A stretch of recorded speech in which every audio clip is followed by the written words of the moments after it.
Prime ব্যাংকের সাথে Bangladesh cricket বোর্ডের সম্পর্ক কিন্তু দীর্ঘদিনের। আমি যেহেতু নিজেও গেম ডেভেলপমেন্টে কাজ করেছি, আমি জানি একদম অ্যাজ এ ফ্যাক্ট।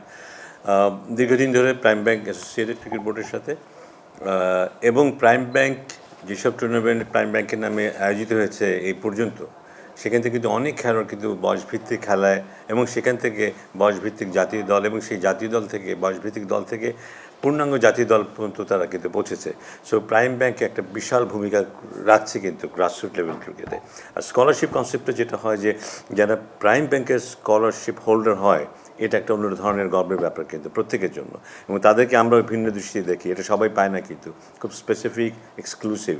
সো এটা একটা দারুণ একটা প্রজেক্ট আমি বলবো। স্কলারশিপের যে ব্যাপারটা আমরা নির্দিষ্ট করে বলতে পারি যে এই পার্টিকুলার ছেলেটাকে প্রাইম ব্যাংক ব্যাকআপ দিচ্ছে, এবং তারা সেখান থেকে উঠে আসছে এবং তারা ক্রিকেটকে কন্ট্রিবিউট করছে। আমার মনে হয় এটা একটা wonderful association between prime bank এবং বাংলাদেশ ক্রিকেট বোর্ড, এবং আমি তাদেরকে ধন্যবাদ জানাই যে প্রথমবারের মতো বোধহয় একটা বয়সভিত্তিক দলকে তারা আবার সাপোর্ট দিচ্ছে, এবং অদূর ভবিষ্যতে আমি নিশ্চিত যে এটা আরও বাড়তে থাকবে। কারণ তারা অলরেডি যে ভূমিকা রেখেছে সেখান থেকে তারা রিটার্ন পাওয়া শুরু করবে, আমি আশা করি এখন থেকে আরও বেশি, এবং সেটা তাদেরকে আরও মোটিভেট করবে আরও বেশি ক্রিকেট বোর্ডের সাথে জড়িত হতে এবং ক্রিকেট বোর্ডের অ্যাক্টিভিটির সাথে জড়িত হতে।